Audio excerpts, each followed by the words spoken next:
Presentamos Geopolítica en RCR.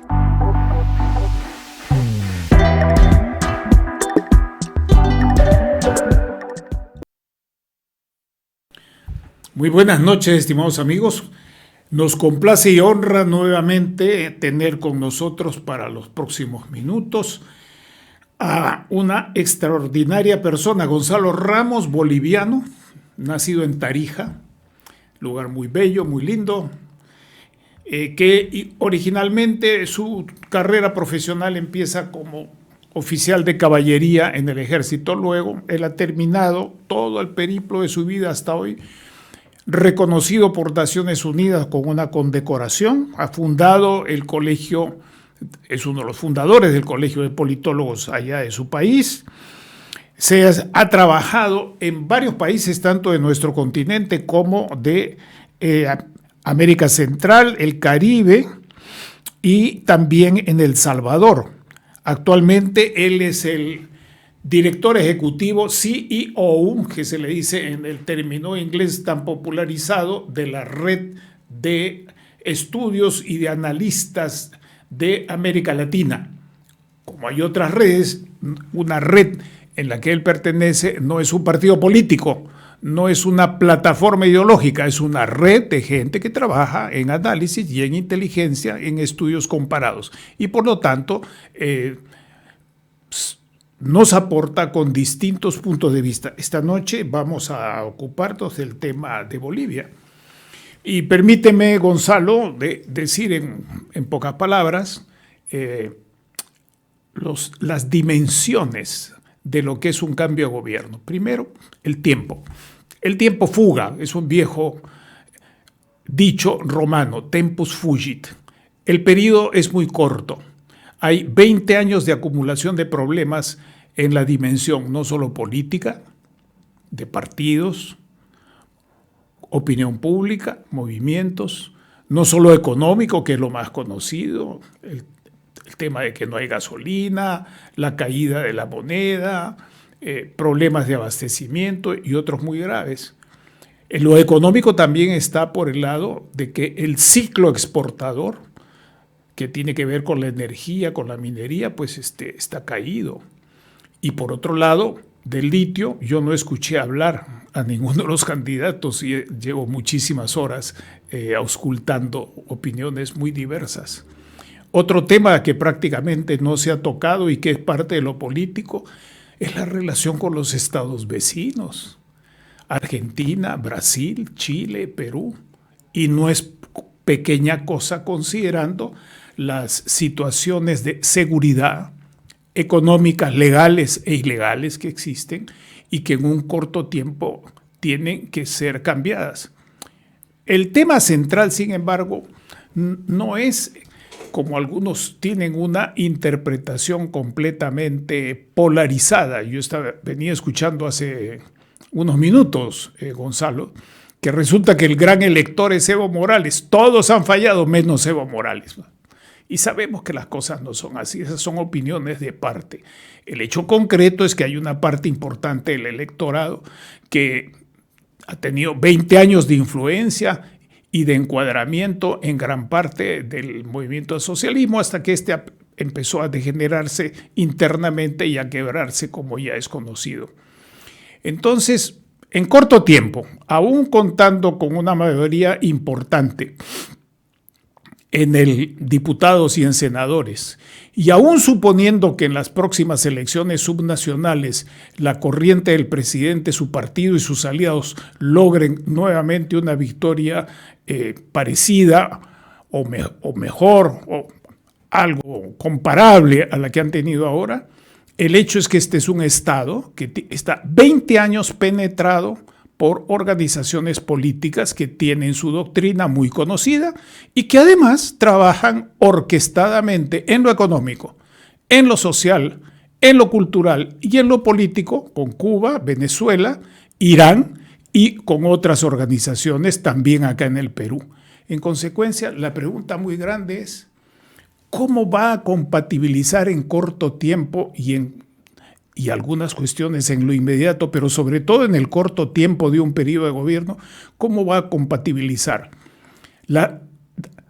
producir satisfactores a las necesidades de la población, donde va a haber sin duda quienes van a apagar el fuego echando gasolina de alto octanaje.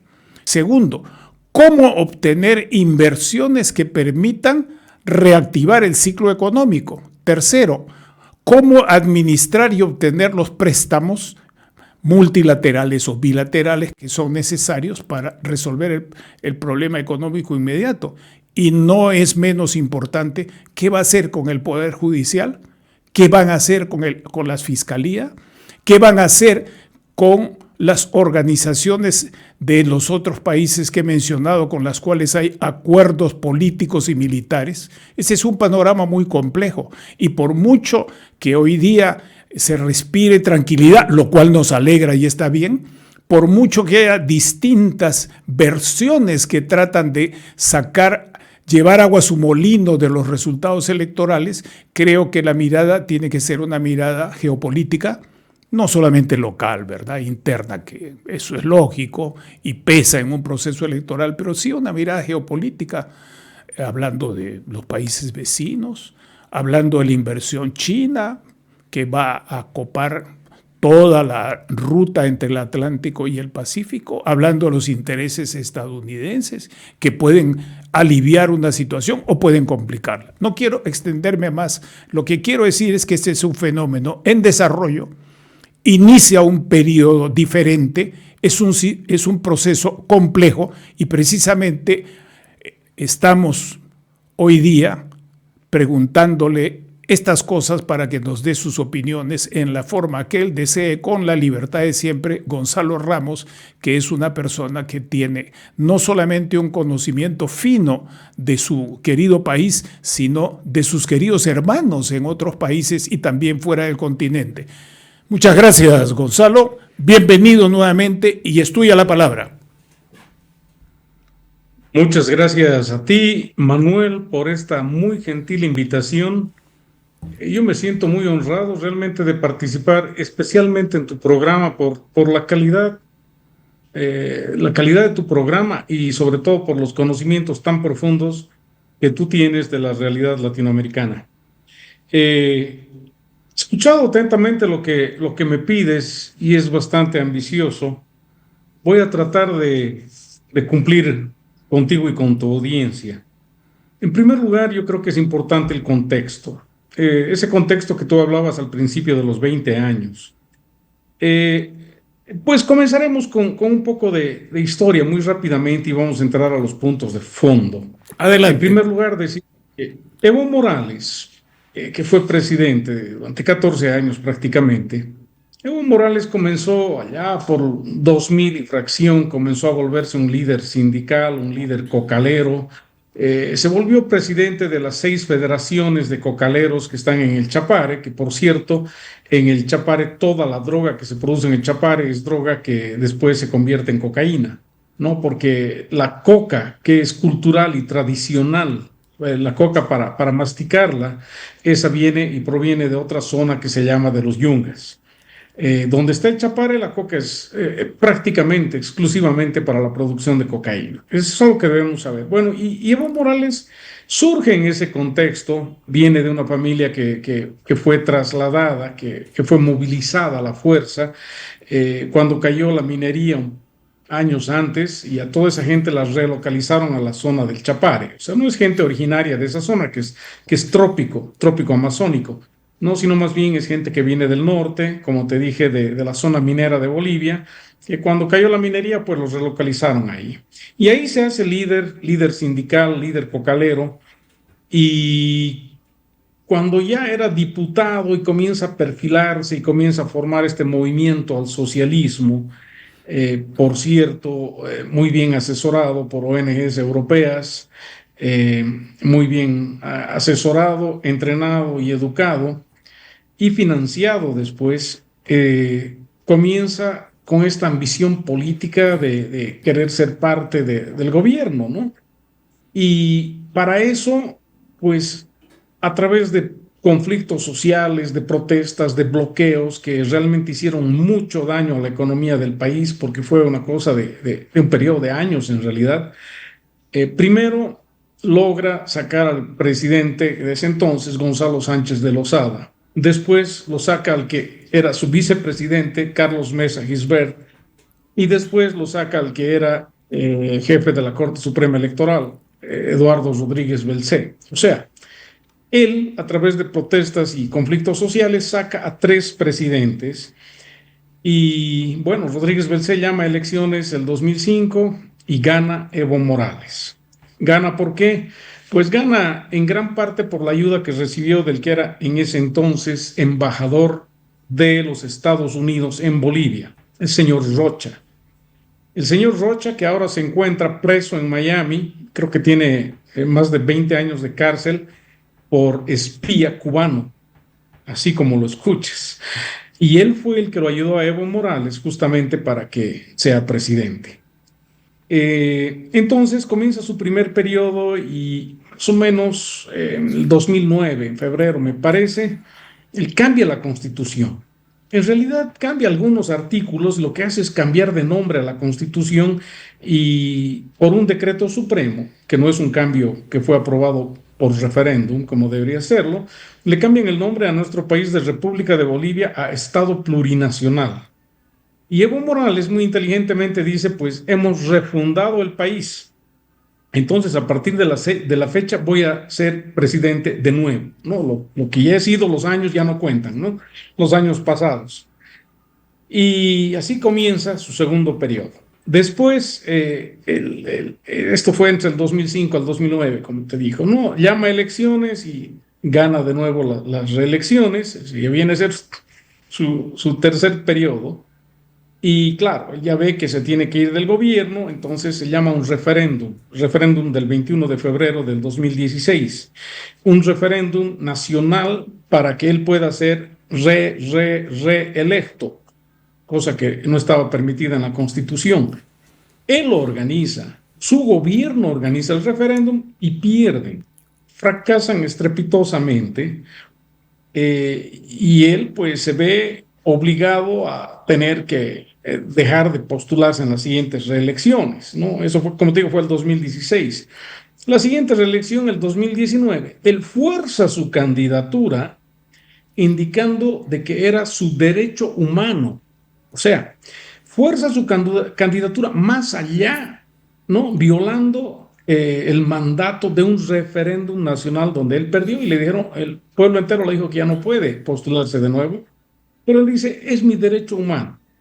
En esas elecciones del 2019, pues el MAS, el Movimiento al Socialismo, que estaba en el gobierno, hace fraude. Un fraude que fue reconocido por todos los organismos internacionales, un fraude que fue reconocido por la OEA como fraude, por la Unión Europea, por CELAC, el Centro Carter y muchos otros. Y agencias de prensa europeas también, ¿eh? También agencias de prensa. Eso es muy importante decir, porque pueden objetar y decir, está haciendo una lista de solamente las que responden al mundo estadounidense, y no es así, como tú bien sabes. Permíteme este añadido, adelante. Gracias.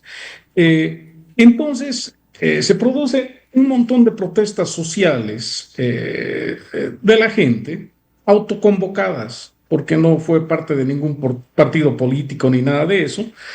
Y finalmente, después de 31 días, pues Evo Morales tiene que autoexilarse, renuncia a la presidencia. Él, su vicepresidente, la presidenta del Senado, que todos eran del mismo partido político, y escapan primero a México y de ahí se van a la Argentina. En ese entonces, pues hay un gobierno de transición que es liderado por una señora Janine Áñez, lastimosamente un gobierno totalmente corrupto.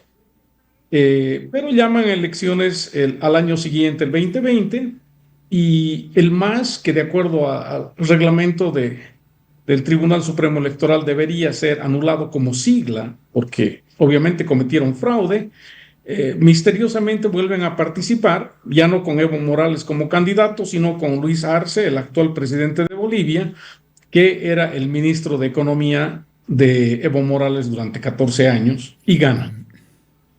ganan las elecciones y pues vienen gobernando desde el 2020 hasta el 2025, año en el que nos hemos encontrado y nos enfrentamos a estas nuevas elecciones. Durante esos 5 años, Evo Morales termina peleándose con Luis Arce, ¿no? Porque él lo puso con la intención quizás de manejarlo, de manejar el gobierno detrás de bambalinas, manejarlo como un títere. Por cuestiones políticas terminan peleándose y de una manera muy fea. Entonces, Evo Morales en estas elecciones no ve cómo volver al poder, porque él intenta ser habilitado como candidato nuevamente y es el presidente justamente Luis Arce el que no lo deja. Y no lo deja por un montón de mecanismos con el Tribunal Supremo que finalmente dictaminan que por el referéndum y otras situaciones y la Constitución, él no puede ser más candidato, ¿no? Es un tema político en el cual no quiero extenderme, pero no logra habilitarse. Entonces, Evo Morales se encuentra en esa intersección en la cual él ya no puede ser candidato, él ya no confía en su anterior socio, Luis Arce Morales. Tenía un Benjamín que se llamaba Andrónico Rodríguez, un muchacho ahí de la zona del Chapare, al que lo fueron haciendo crecer poco a poco, que era presidente del Senado, pero también se pelea con él. ¿Por qué? Porque Evo Morales es una persona tiene una personalidad psicológica mesiánica, narcisista, ¿no? Entonces, se pelea con todo el mundo porque él se cree que es el Salvador y el Mesías de la República, y como no logra manipular a todos sus figuras políticas de su partido, pues se pelea con todos y no ven qué hacer para seguir en el poder. Recordemos que durante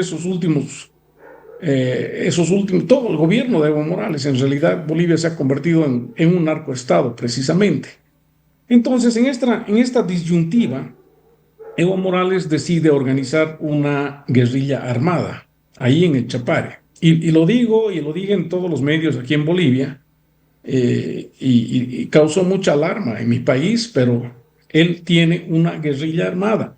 Es una guerrilla no declarada, pero cumple con todas las características de una guerrilla. Y ¿Cuáles son? Saben muy bien. Pues las características de la guerrilla, ustedes las conocen de memoria. A ver, uno, son actores no estatales, cumple con ello. Tienen motivación política e ideológica, no es una motivación económica. No, la motivación de Evo Morales es volver al poder. Utilizan tácticas no convencionales, en este caso, pues todo lo que son conflictos, protestas, bloqueos, con uso de armas letales, por cierto, porque en el último conflicto que tuvieron, murieron 5 personas en Yayagua. Tienen un liderazgo claro, que es el de Evo Morales, tienen estructura y coordinación en todo este movimiento que se llama Evo es Pueblo, tienen control de un territorio al cual no entra la policía o el ejército, porque Evo Morales actualmente tiene una orden de captura, una orden de aprehensión por parte de la policía por trata y tráfico de personas, porque ha sido acusado de pedofilia y de otras cosas. Pero la policía y el ejército no entran a Chapare, pues no entran porque evidentemente se puede ocasionar un montón de víctimas inocentes en esa operación, pero no tienen entrada, esa es la verdad. Así que ellos controlan todo un territorio y finalmente se identifican, ¿no? Se identifican como una guerrilla, y Evo lo dice, y vamos a volver al poder por las buenas o por las malas.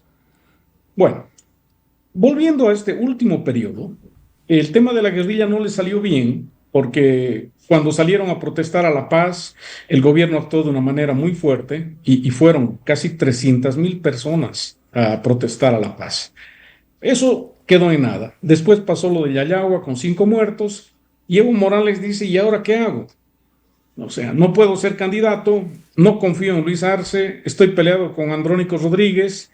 Lo de la guerrilla está ahí, pero no marcha porque la gente tuvo mucho repudio hacia ese movimiento. Entonces, ¿qué hago? Bueno, y se recicla en este partido que es el Partido Demócrata Cristiano, que no es el partido de Rodrigo Paz. Rodrigo Paz solamente utiliza la sigla de PDC como vehículo, porque el partido original de Rodrigo Paz, el que ha sido ahora elegido como presidente, el partido es Movimiento de Izquierda Revolucionaria, que es de su padre. Bueno, entonces Evo Morales, digo, se infiltra en estas filas y llegan a acuerdos justamente con Rodrigo Paz Pereira, pero particularmente con su vicepresidente, Edman Lara, un ex policía, llegó al grado de capitán y lo dieron de baja por deserción. Llegan a estos acuerdos con el MAS y el MAS, Evo Morales, consigue meter hasta un 70% de los candidatos en el Parlamento, Cámara de Diputados y Cámara de Senadores. Entonces, eso fue una sorpresa. Fue algo que nadie se esperaba en el país. Y nadie lo ha dicho. Bueno, y nadie lo ha dicho. Y nadie lo ha dicho. En el plano internacional, nadie lo ha dicho, porque incluso se sabe hoy, yo no lo voy a decir porque el entrevistado eres tú y yo no doy mi opinión en el programa, doy solamente información y testimonios. Se sabe, se tiene lista de no se puede decir que es el 20% o el 30%, pero sí hay nombres en relación a lo que tú dices. Y otra cosa que rápidamente te interrumpo para señalar a las personas que nos están acompañando, que no es la derecha o las derechas las que prohíben, las que hacen persecución contra Evo Morales y su sector de gente que lo sigue hasta hoy, sino es el propio quiebre del MAS entre ellos y con otros pequeños sectores de la izquierda que tienen un proceso de ruptura muy grande. Continúa, por favor.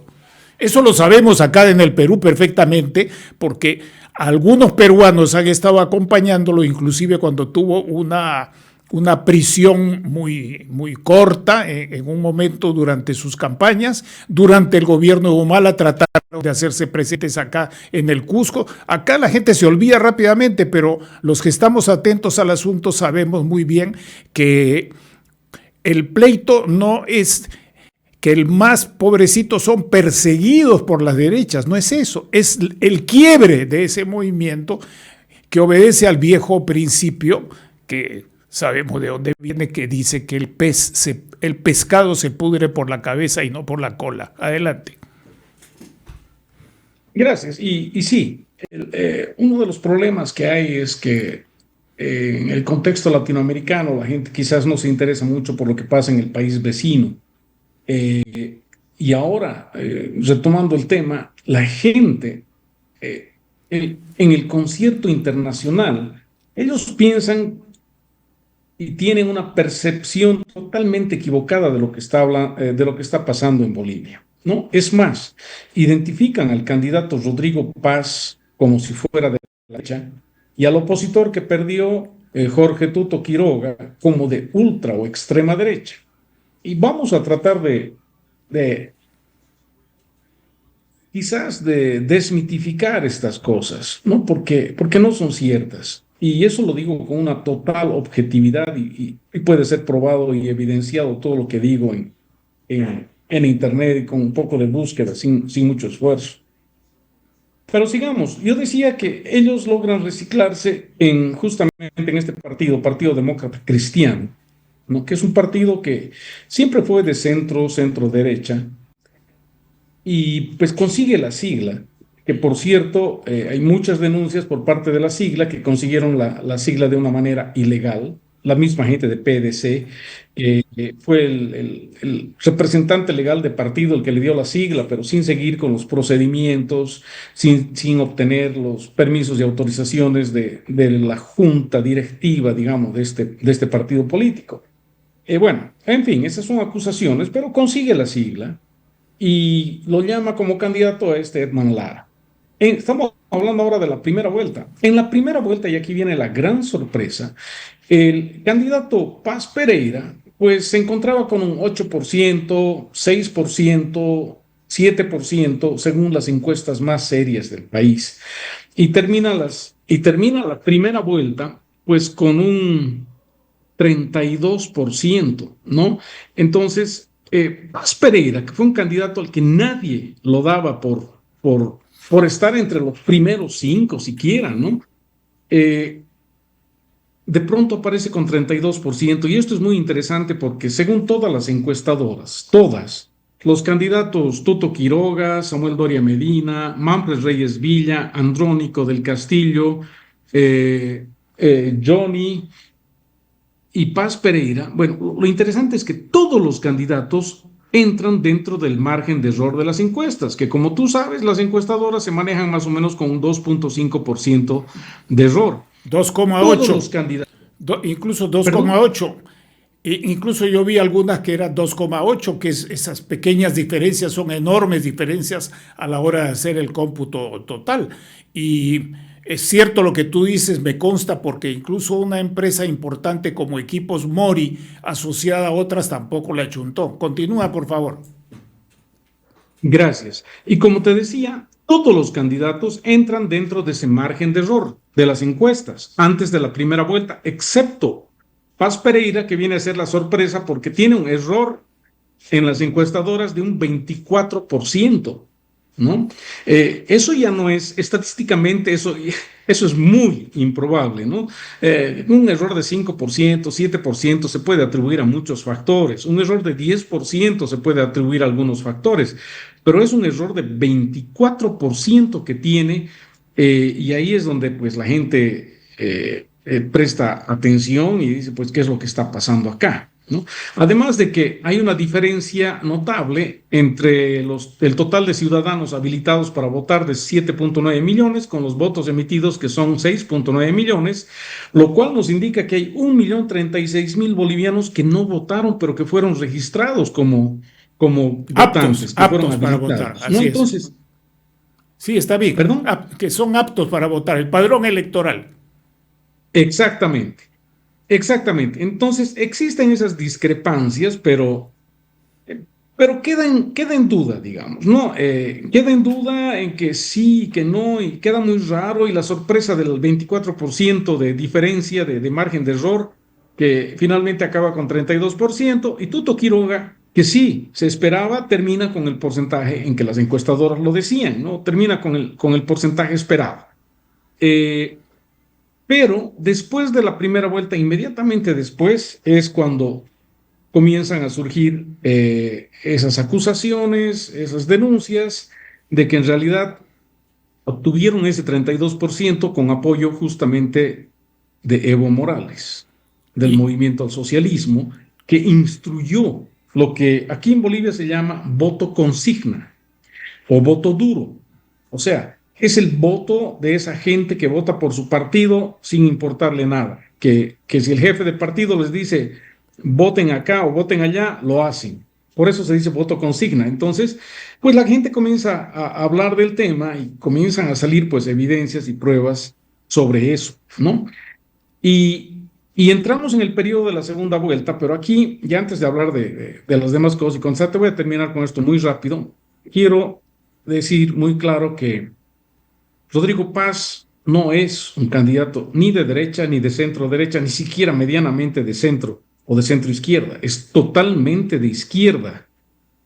Rodrigo Paz, como dije, es hijo de Jaime Paz Zamora, que fue presidente de Bolivia, y él fundó el partido Movimiento de Izquierdas Revolucionario, un partido de izquierda radical, en el cual también era parte su hermano, o sea, el tío de Rodrigo Paz, Néstor Paz Zamora, quien fue un guerrillero cheguevarista que estuvo en las guerrillas de Teo Ponte y murió ahí. Eh, y viene de esos orígenes, ¿no? Porque la familia Paz ya está produciendo 3 presidentes acá en Bolivia, ¿no? Víctor Paz Estenssoro allá por 54, Jaime Paz Zamora, su padre, y ahora Rodrigo Paz, ¿no? Ese es el origen. Entonces es una persona totalmente de izquierda. Es una persona a la cual la está apoyando mucho ahora Samuel Doria Medina, que por cierto es miembro de la Internacional Socialista, es un millonario boliviano que se quiere hacer pasar por capitalista, pero en realidad es vicepresidente de la Internacional Socialista para toda Latinoamérica.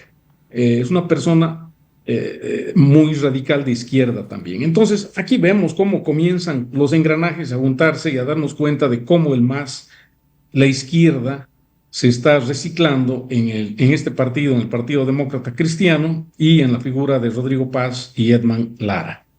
Entonces llega la segunda vuelta y pues los resultados todavía están en veremos, el cómputo oficial sigue en marcha, pero los datos preliminares indican que Paz está ganando con un 54% y que Tuto Quiroga está aproximadamente con 35,6%. Y eso es más o menos lo que se está dando y seguramente se va a confirmar en el cómputo oficial.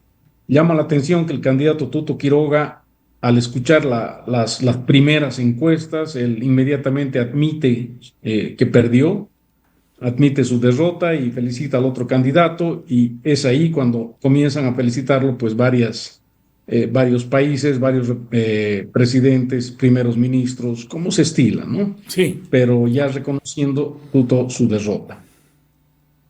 Ahora, eh, el cómputo oficial no ha terminado y ya existen protestas civiles, conflictos sociales y denuncias de fraude, porque muchas actas fueron cambiadas.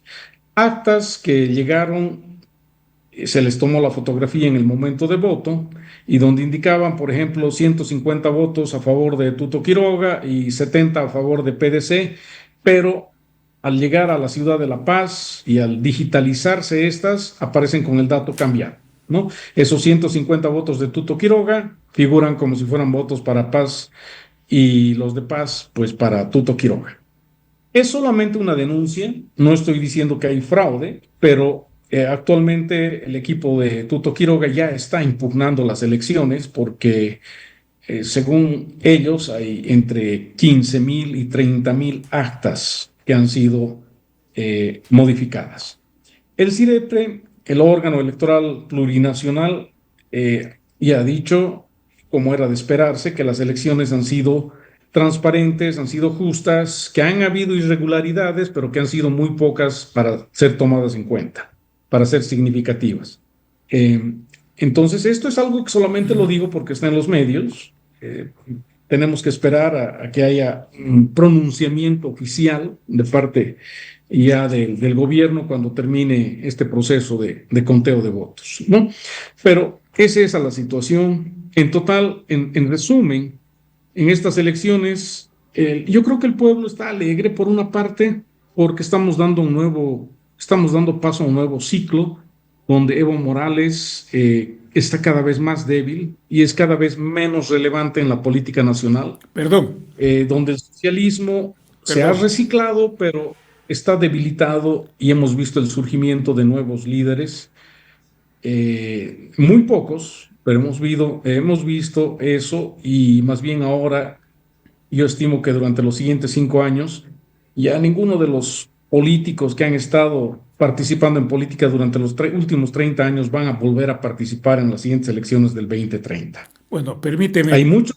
Perdón. Permíteme una acotación. Entonces, la idea que estás planteando, que no es una idea común a muchos entrevistados, más bien es diferente, nos está diciendo que pese a la crisis y a la partición o particiones, fraccionamientos del MAS, Evo Morales ya no tiene autoridad, pero conserva poder social, conserva influencia y maneja algunos elementos básicos que, como tú sabes, son esenciales en el poder, que son información, doctrina, métodos de encuadramiento y también dispositivos de tipo armado, como lo que tú has mencionado, que no es un asunto que sea conocido. Entonces, número, organización, información, dinero, que es el dinero del Chapare, configuran una situación clara desde este punto de vista en Bolivia, en el cual Evo Morales continúa con una influencia por todas estas razones que, como dicen algunos, ha sido el gran elector en favor de Paz, y en segundo lugar que eso ya se manifestaba con su llamado al voto en blanco en la primera vuelta. En consecuencia, esto hace ver que la iniciación del nuevo gobierno es todavía más complicada de lo que la gente está pensando. Eso lo digo a modo de interpretación o de versión para que nos entendamos bien con las personas que están escuchándonos. Adelante, por favor. Esto realmente tiene el potencial de ser una situación muy explosiva. Y hay dos cosas que en lo personal me preocupan. Una, que los candidatos, ninguno de ellos, habló de seguridad, defensa, soberanía. Ninguno habló de política exterior, sobre todo con los vecinos que nos rodean. Así es, lo dije, efectivamente, eso ha llamado la atención a quienes nos dedicamos a este tema.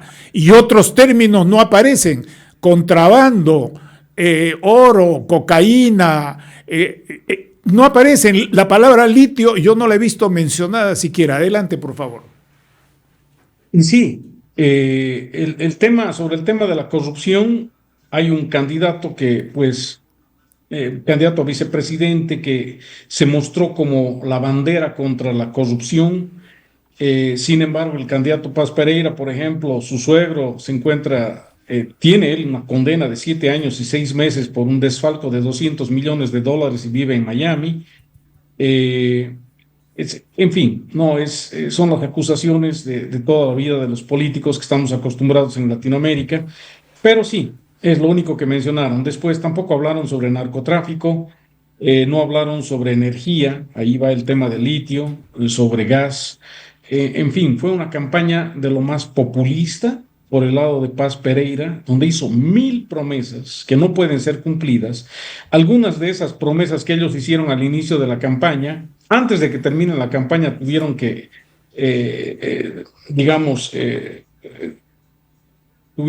ayúdame con la palabra, tuvieron que retractarse porque se dieron cuenta que no era algo factible, que no era algo viable. En fin, y digo explosiva, ¿por qué? Porque sobre todo con el tema del narcotráfico en el Chapare, y esto afecta a todos nuestros vecinos, hablando ya geopolíticamente, en el Chapare nosotros tenemos presencia vamos a ver, Cartel de Sinaloa, Cartel de los Soles, por supuesto, Primer Comando de la Capital, que es brasilero, Comando Vermelo, que también es brasilero, Cartel de Sinaloa y Jalisco, que ahora han sido nombrados como organizaciones terroristas globales. Cartel de los Soles, que también es una organización terrorista global designada por los Estados Unidos. La mafia albanesa, el Clan Rotela, la Cosa Nostra, la Drangheta, las FARC, el ELN, que también son organizaciones terroristas globales. Están miembros de Quds de Irán, pues la ministra argentina, Patricia Bullrich, dijo que son aproximadamente 700 miembros de los Quds iraníes que están presentes aquí en el Chapare. Y también hay miembros del Hezbollah. Recordemos que Venezuela ha dado a más de 1.500 miembros del Hezbollah pasaportes para que actúen con toda libertad en Latinoamérica. Ellos están figurando como si fueran venezolanos. Y además hay que decir otra cosa, y es que nadie se ha atrevido a decir con claridad que de esos 8 millones de venezolanos que están afuera, que han sido expatriados por el régimen, no han salido porque les dé la gana, sino han sido expatriados por el régimen, no han ido a buscar una vida mejor en Cuba o en otro país. Pero es altamente probable, aunque no evidenciable de manera clara, que también haya servido para colocar operadores de inteligencia y que se han sido sembrados en todos los países por los cuales han pasado: Ecuador, Perú, Bolivia y Chile. Adelante, por favor. Por supuesto que sí. Y geopolíticamente esto les debe importar a todos nuestros vecinos. ¿Por qué? Porque la inestabilidad política, el conflicto social y el narcotráfico es permeable en todas nuestras fronteras. Nosotros tenemos fronteras terrestres con todos nuestros vecinos, al ser un país mediterráneo. A Perú le preocupa especialmente el tema de contrabando, por ejemplo, y el tema de la exportación de estos conflictos hacia su país. Ustedes ya han tenido la guerrilla de Sendero Luminoso, la cual les ha costado muchas vidas y mucho tiempo en deshacerse de ellas. Y ahora vemos nosotros figuras como Evo Morales, que claramente él tiene en su ideología la de formar una especie de nuevo país, un país andino, ¿no? Y a eso va la creación de RUNASUR y de UNASUR y de todo eso. Con la Argentina tenemos el problema migratorio y el problema de drogas. Con Brasil tenemos el problema de drogas. Con Chile tenemos problema migratorio de contrabando y de drogas. Entonces, esta situación llega a afectar a nuestros vecinos, ¿no?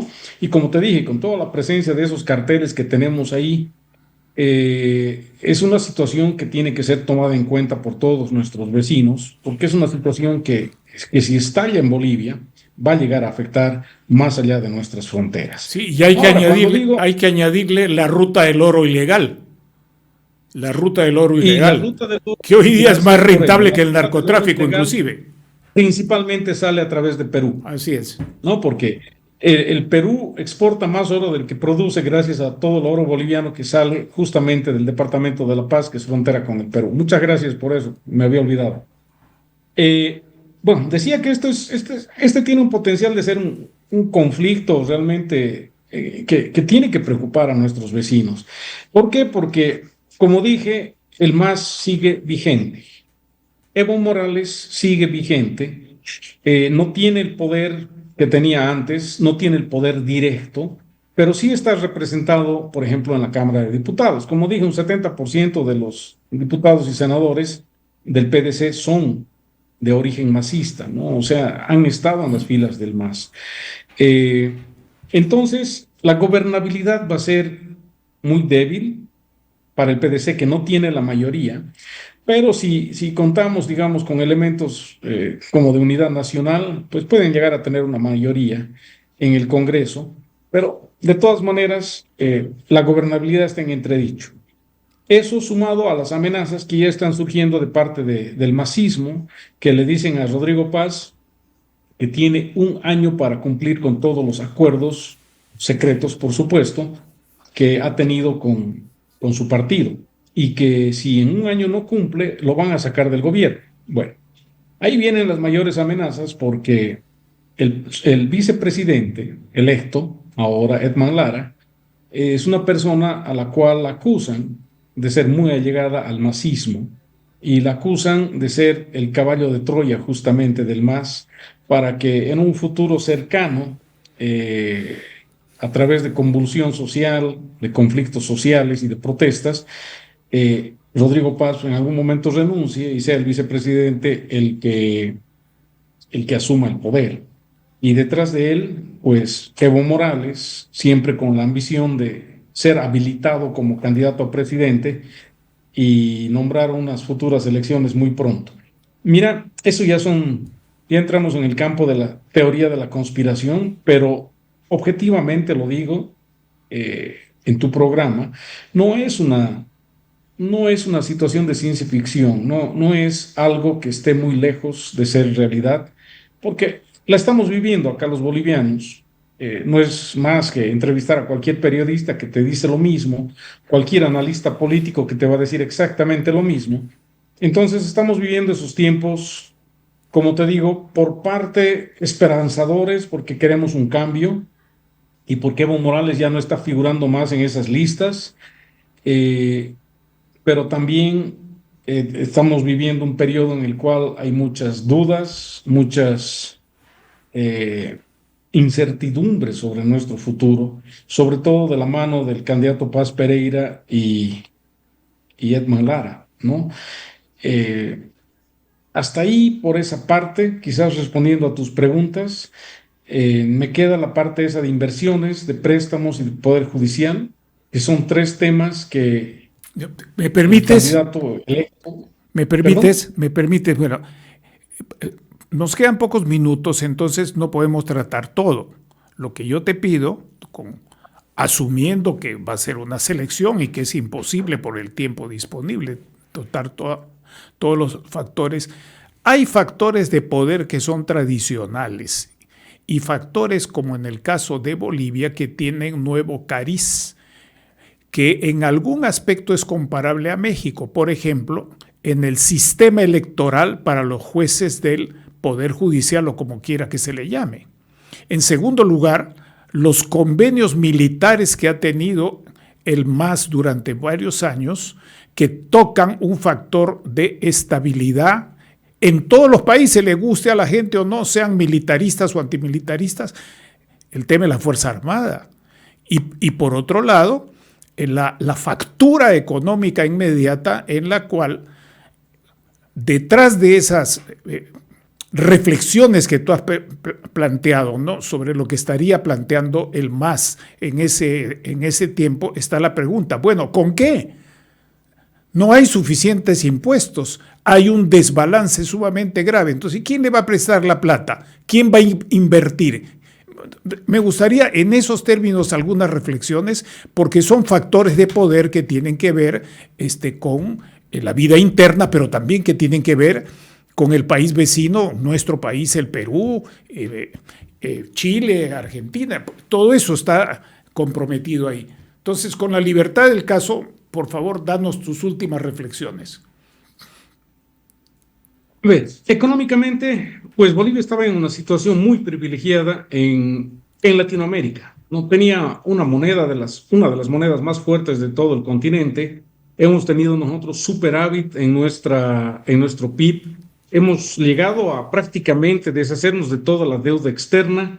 Hemos llegado a tener nosotros 15.000 millones de dólares en reservas internacionales, y durante el gobierno de Evo Morales se ha despilfarrado absolutamente todo. Hemos pasado nosotros de tener 15.000 millones de dólares de reservas internacionales a contar ahora con un poco menos de 500 millones. Ahora nosotros tenemos una deuda externa, una deuda interna, que ya está alcanzando el 48% del PIB.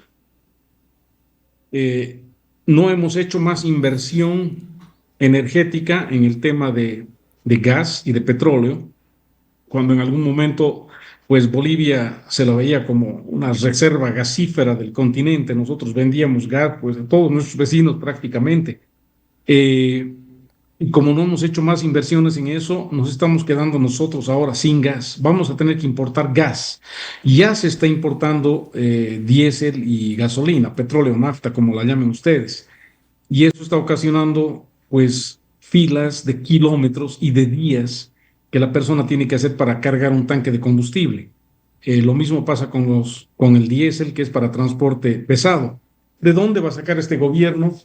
Si el candidato electo, Paz Pereira, una de sus promesas dijo que Bolivia no va a ser nunca más esclava de los bancos internacionales. Uno. Dos, aún él quiera prestarse dinero de la banca internacional, Bolivia en todos los índices de riesgo económico se encuentra pues casi en el piso, solamente por encima de Haití, en JP Morgan, Fitch, estamos en CCC menos, CCCA. O sea, Bolivia no es un país pagador ahora, y no tenemos con qué pagar porque ya no hay gas, ya no hay petróleo. La minería, el tema del oro es minería ilegal, en realidad no es un tema que produce bienes al Estado. Estamos viviendo de los impuestos de la gente, que cada vez son más altos, y con eso se está manteniendo el gobierno, y por supuesto están imprimiendo billetes, y por eso tenemos nosotros una inflación terrible en nuestro país, donde las cosas han subido 200, 300, 400% incluso.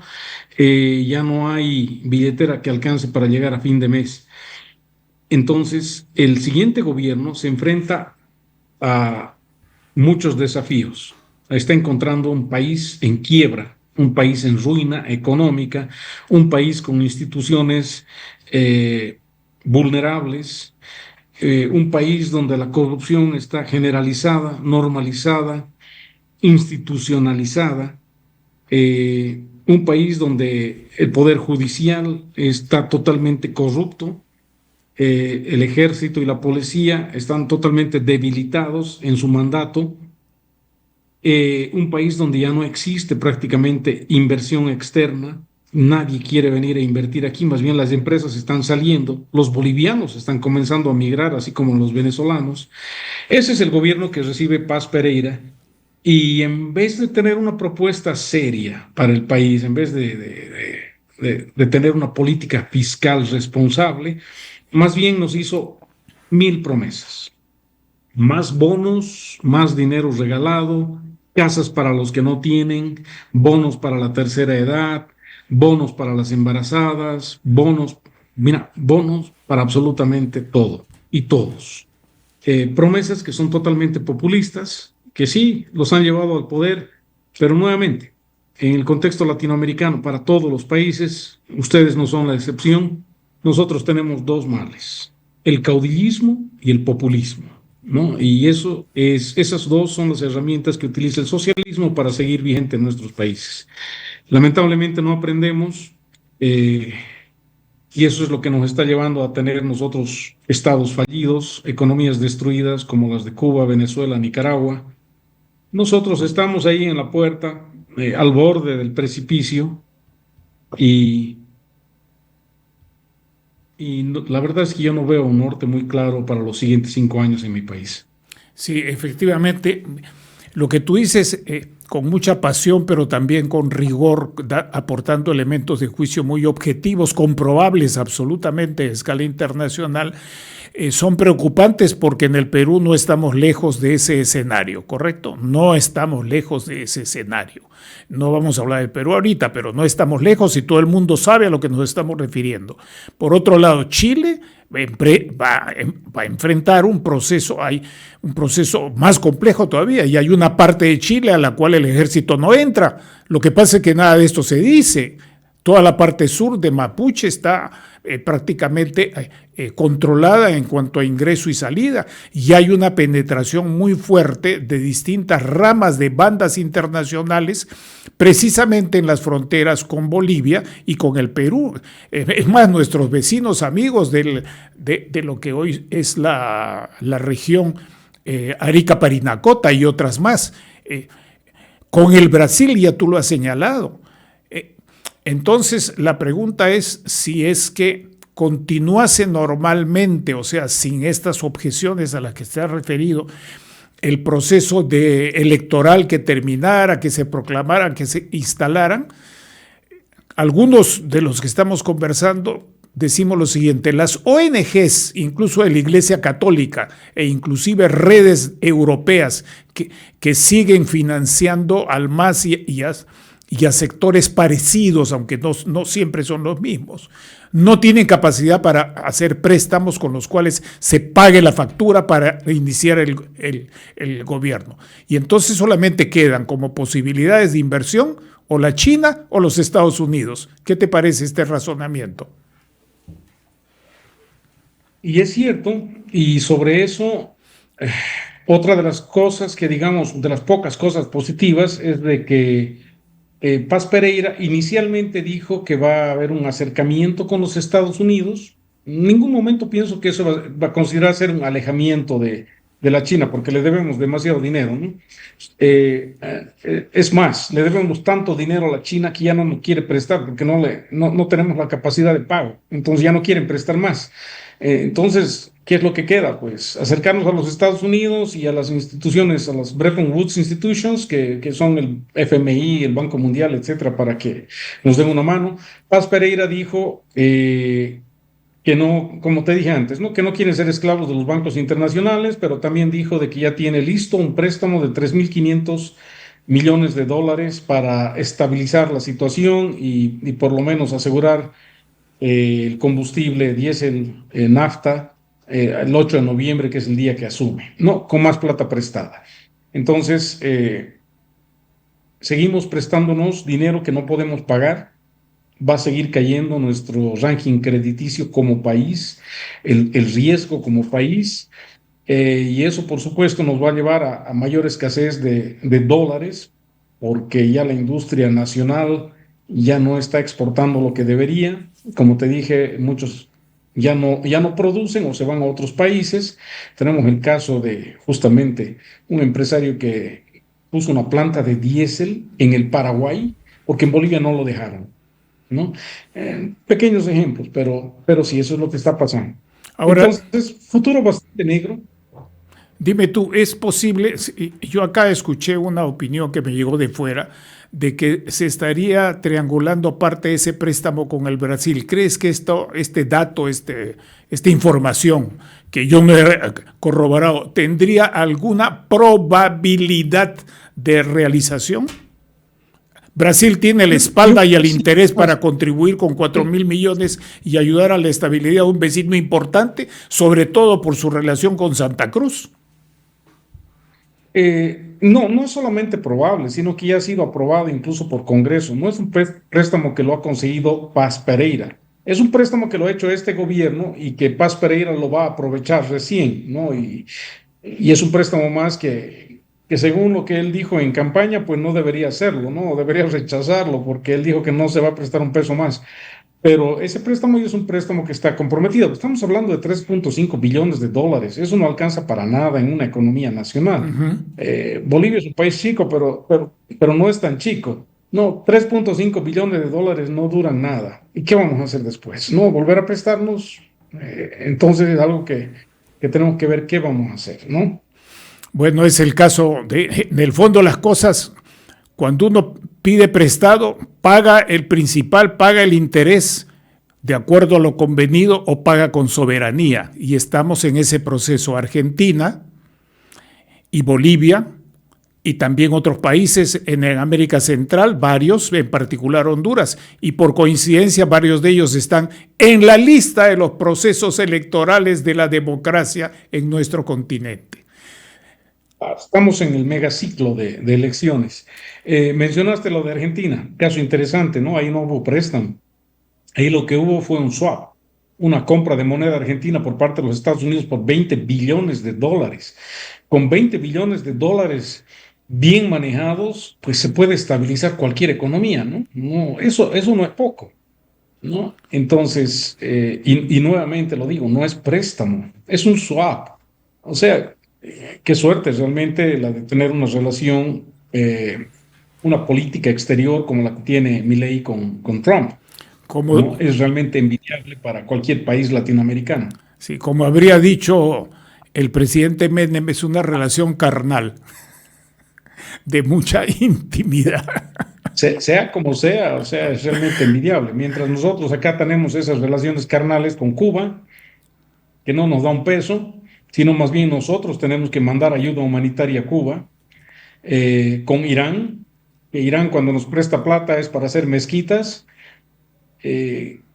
con Venezuela, que recién has debido escuchar tú las últimas denuncias de cómo Venezuela ha solventado, ha financiado las campañas electorales en prácticamente toda Latinoamérica, ¿no? Así es. Escandaloso realmente. No, eso se sabe. Y además, paralelamente y paradójicamente, con una inversión muy grande de Chevron, Estados Unidos, una de las que habrían sido llamadas las 7 grandes hermanas petroleras, que es la que le permite tener dinero contante y sonante a ese Estado, que está en un proceso sumamente grave y que puede ser motivo de otro tema entre nosotros para que hablemos de Venezuela, Colombia y el Caribe y América Central, todo ese espacio que tú conoces mucho mejor que yo y que muchas personas pues, que has trabajado allá durante un buen tiempo.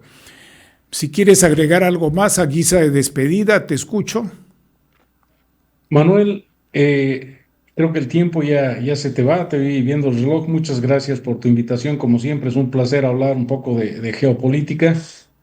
Todo lo que dije, sí, evidentemente reconozco que tiene un sesgo sentimental tratándose de mi país, pero también todo lo que dije es objetivo y neutral, ¿no? Es fácilmente verificable en Internet hoy en día. Así es. Nos esperan tiempos difíciles, a mi país sobre todo. Esperemos que la cordura, esperemos que la armonía, la paz y la gente pues decida votar por el progreso y no por la misma miseria de siempre. A ustedes les deseo la mejor de las suertes en ese sentido. Muchas gracias Gonzalo. Vamos a continuar trabajando. Nuestro programa quiere ser simplemente imparcial, objetivo en todo lo posible, pero sí imparcial, y escuchar todas las campanas, como decía un viejo dicho recogido en un antiguo número de la revista Harvard Economic Review de hace muchísimos años, que no me he olvidado. Muchas gracias y hasta una próxima oportunidad. Lo mejor para ustedes. Un abrazo. Buenas noches. Hemos presentado Geopolítica en RCR